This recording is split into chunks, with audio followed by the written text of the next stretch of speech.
Hey guys, what is up? It is Strider coming at you again with another Magic Duels related piece of content.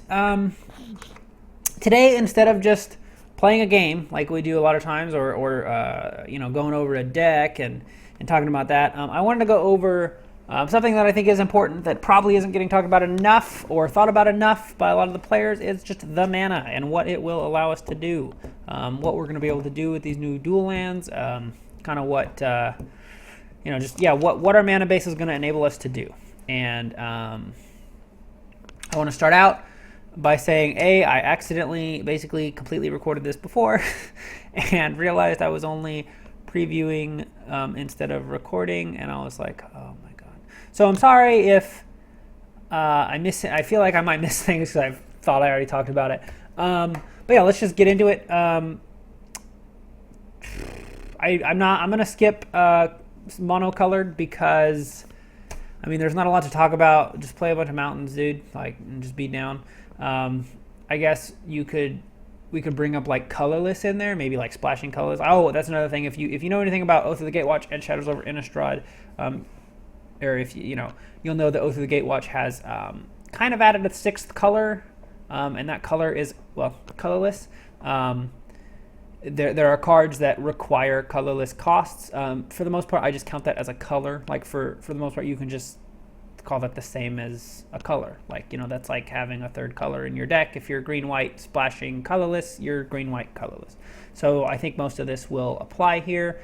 I guess we'll be missing out on talking about some of the colorless lands and what they can do, but oh well.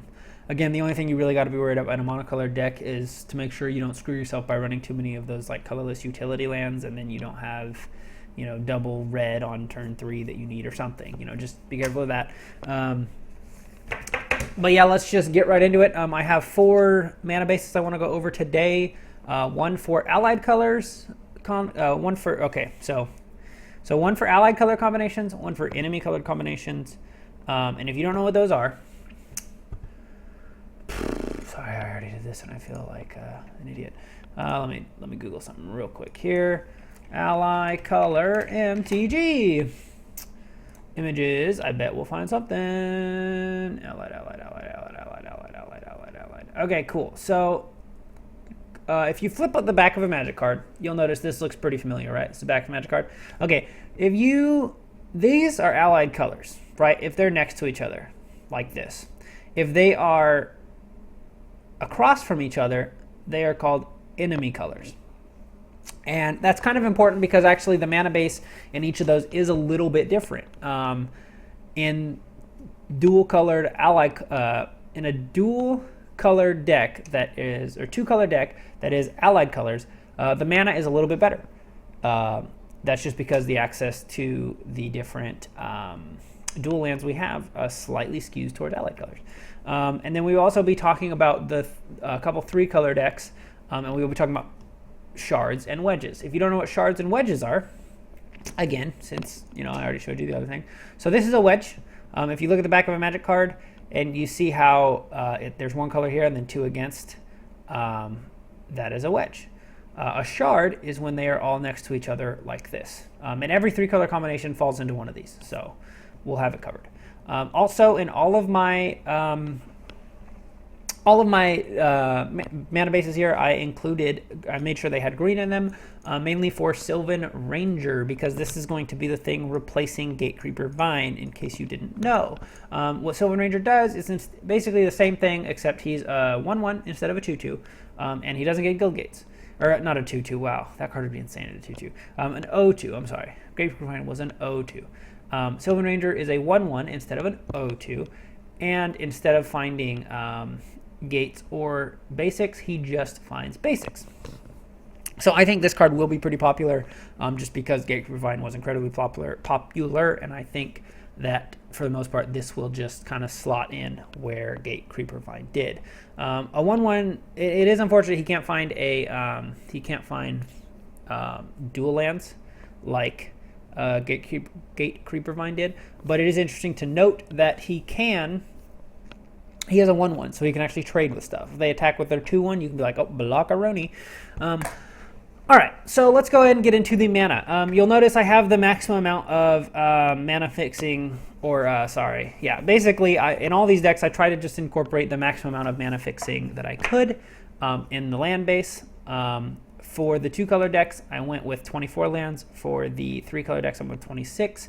In general, I usually want to run about 25 or 26 lands in a 3-color deck. That is because you just need more colorless sources to cast yours, or you need more colorless. You need more colored sources to cast your spells because you have more colors. It's kind of the way it works. Like, for example, I would almost never run less than 25 lands probably in a 3-color deck. It's just, you're going to run into so many mana problems. Anyways, we'll talk about that later. Right now we are on 2 colors, and we are on an allied color. Green-white is what we're going to talk about. You'll notice we have 2 Canopy Vista. This is a cycle of lands called Battle Lands, or even Tango Lands, if you've heard them called that. Basically, they enter battlefield tapped unless you go to more basics. There's one of these in every allied color combination. We have 4 Evolving Wilds. We have 2 Fortified Village. This is a new land cycle if you're not familiar with it. It's brand new to Shadows over Innistrad. And basically, when it enters the battlefield, you can reveal a forest or a plains. If you don't, it enters battlefield tap. Fun fact, this is a forest and a plains. You can reveal this to Fortified Village if you did not know that. All the battle lands are actually their types. So, the blue-black one is a swamp and an island. This one's obviously a forest and a plains. You get it. We're running a couple basics. We also are running Sun Petal Grove, which is the check land. Every color combination actually has this one. It's a pretty good land. And Tranquil Expanse is the new guild gates that are pretty much the same functional reprint, except they are not gates. And then down here, you'll notice I have a couple numbers. I have without Sylvan Ranger 1918. What that means is we have 19 colored sources of green mana and 18 colored sources of white mana. Obviously, that switches if you just switch the plains forest. And then with Sylvan Ranger, we have 23 of the forests and 22 plains. This is actually very good mana. You will also notice I have a lot of stuff that comes into play tapped. Right now, we're running 7 lands come into play tapped. Not great in a 2-color deck. If you were being a little aggressive, I could see, and you just didn't need quite this good of mana, I could see shaving a couple of these or even a couple of these. Just so you're, if you were an aggressive green-white, like Renown deck or something, you probably don't want to run 4 Evolving Wilds and 3 Tranquil Expanse. But this is, again, just an example to show you how many colored sources you can achieve. This is actually very important to know.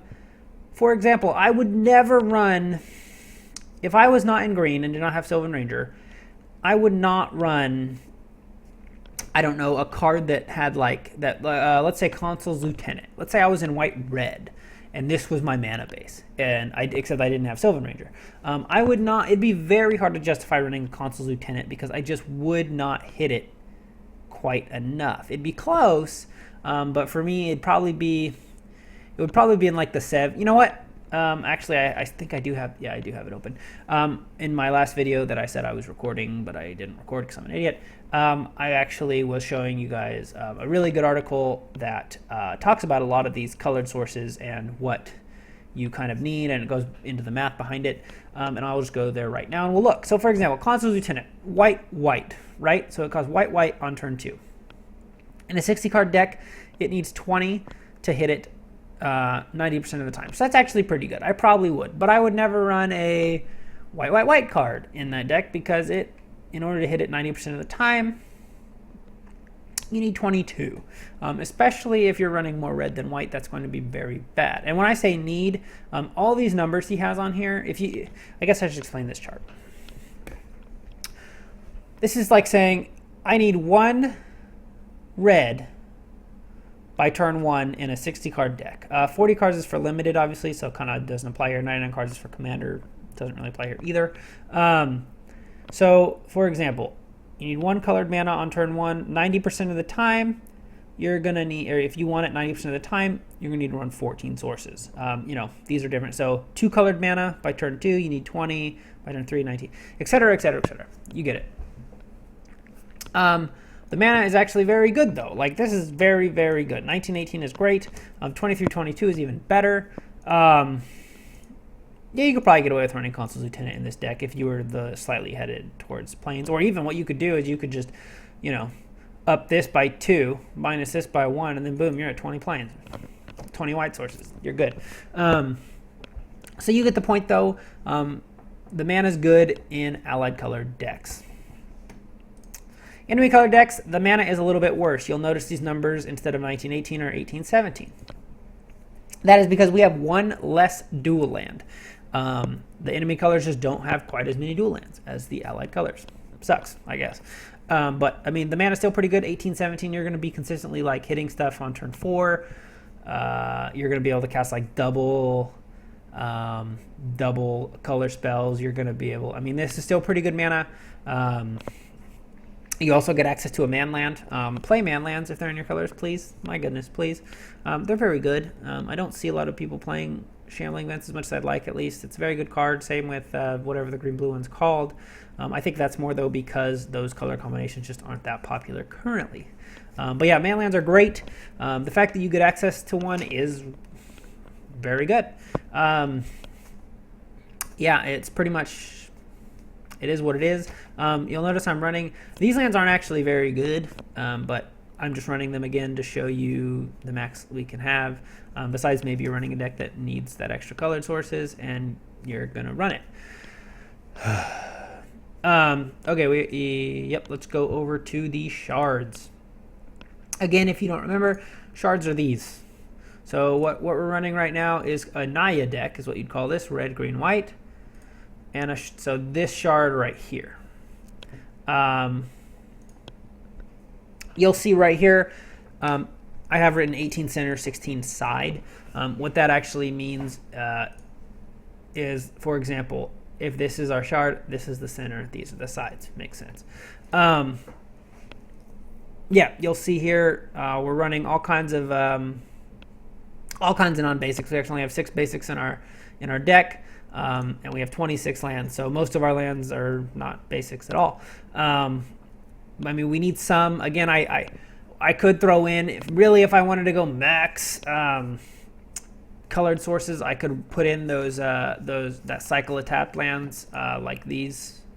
But obviously, we need some. We cannot have every land in our deck come into play tapped. You will die. Like you will. That red deck will kill you because you didn't play anything until turn 4 because all your stuff comes into play tapped or something. So really, don't want to play. And plus, like Canopy Vista need this cycle of lands here. They need basics. These lands appreciate basics. They're Evolving Wilds needs basics. So we do get to run one man land, which is pretty cool. Just something to note. The Needle Spires. Yeah. But again, 18 center, 16 side. That means we're pretty consistently going to be able. That means with 90% accuracy, we would 90% of the time we would be able to cast a double color spell on turn 4 in green, and 90% of the time we'd be able to cast a double color spell in turn 5 on white and red, which that's very good. Like you think of all the cards you have access to, and that's very powerful. Obviously, we'd miss a little bit on Gideon, but I'd still probably run him because he's so powerful. Gideon, if you don't know, is 2 white, and he's a planeswalker. So again, but we could obviously tweak this mana. If we were heavier white, we could tweak this mana to be heavier white and get that. And plus, 16, you're probably still hitting it like 80% of the time, maybe even a little higher. You're going to hit that double white, so you're going to feel pretty good about that. With the Ranger, it gets even better. 22 in the center, 20 on the side. That's great mana. Like I'm telling you right now, you're gonna rarely have like actual mana color. Like you're obviously still gonna get screwed sometimes, but you're rarely gonna have mana color problems, which is great in a 3-color deck because the power level of your deck is gonna be very high. As I'm sure you know, that's the advantage of running a 3-color deck is you get access. Your card pool is basically wider. You get higher variety of cards. So your deck is generally a 3-color deck's stronger than a 2-color deck. That doesn't mean it always wins because sometimes the 2-color deck maybe runs it over or various things. But bottom line, this is great mana. Great mana. The other thing that I wanted to point out is that I forgot what I was going to say.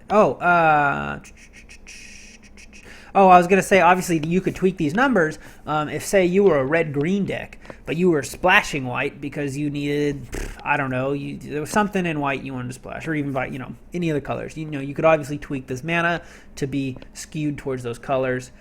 For example, let's just go back to this Frank Karsten article here real quick. Let's say, really, you have a card in your deck, and you need 1 white on turn 5, and that's all you need. Well, shoot, you could get away with 10 sources.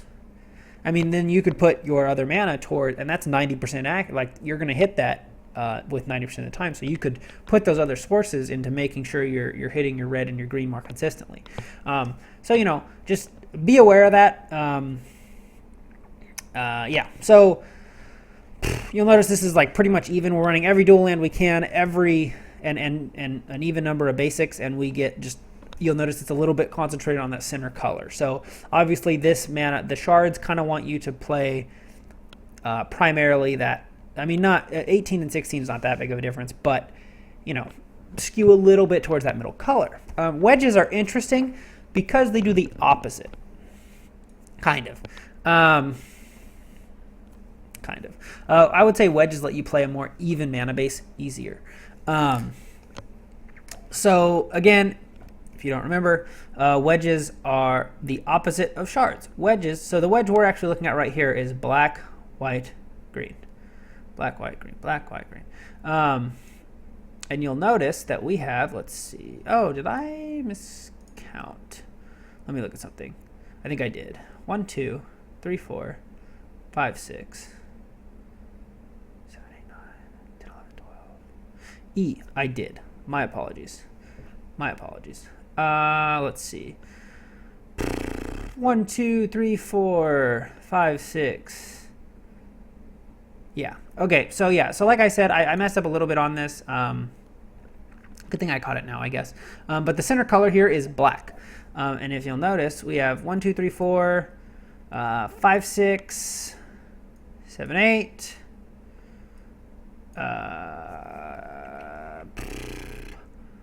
9, 10. Wait, 1, 2. Sorry, I'm sorry. 1, 2, 3, 4, 5, 6, 7, 8, 12, 15. So we're looking at 15 on the center color. 19. So you'll notice the mana. Oh, I put 29.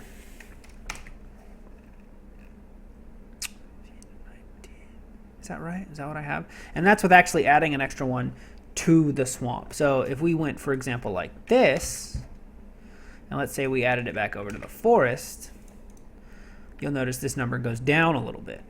So like, 4. So I count Evolving Wilds as one of each. So 4, I'm counting black, by the way. 4, 5, 6, 7, 8, 9, 10, 11, 12. 13, 14. So right now we have 14 sources, which is 18. Sorry, which is, so let's actually we'll tweak this number real quick. 14, 18. So you'll notice that we actually get better mana on the side colors. So again, just to reiterate, 1, 2, 3, 4, 5, 6, 7, 8, 9, 10, 14. So 14 is there. So again, it's interesting to note, and I think this is actually the reason this happens is because those enemy colors, the wedge, like so we're gonna have black, green, white are allies. So there's just more duels that like each other there than there are here. So wedges really are better for like what we were talking about earlier.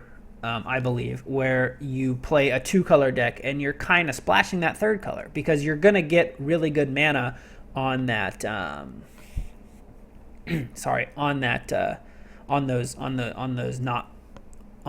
not the center color, as I'm calling it.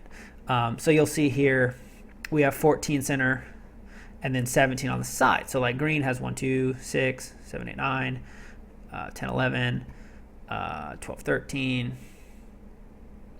14, 15, 16, 17, and then plus 4 is 21. So you see, I mean, I know we do have an extra forest, an extra swamp, or sorry, an extra forest and an extra plains. But even if we added 2 here, we're still only up by 1, and then this is, so I'm just trying to point out that even if we added 1 here and took away the forest, we'd still have highest plains, and we'd still have, we'd have like, what, an even forest? Well, this would go down 1. Yeah, we'd still have a higher forest count. So that's what I'm saying. Even with all the duels and all the basics being even, we get more of the side colors, which I just think is interesting because it's, like we were talking about earlier, in the shards, you get more of the center. This, you get more of those sides, which again sets this up a little bit better for being a green-white deck with more of a touch of black, more so. I mean, 14 is still fine. You're going to hit, like, especially if you're running green and you're running 18, you're going to hit, like, turn 4 black, double black most of the time. 14, you're going to hit it, like, on turn 6 almost every time. Turn 5, good percentage of the time. Just something interesting to note. Sorry about that mistake, I guess. I thought this was, when I was building this mana base and I was counting up the mana colors, I was like, man, this seems off to me. Like, it feels like the center color shouldn't be as prominent. Just because, like, me just doing it in my head, I just was like, this isn't right. And so I must have just, I don't know exactly what I did, but I just miscounted that a little bit. But now it looks like it's back to normal. So again, just something to be aware of when you're thinking about your mana. You'll notice too, I mean, 18 center, 21 on the side.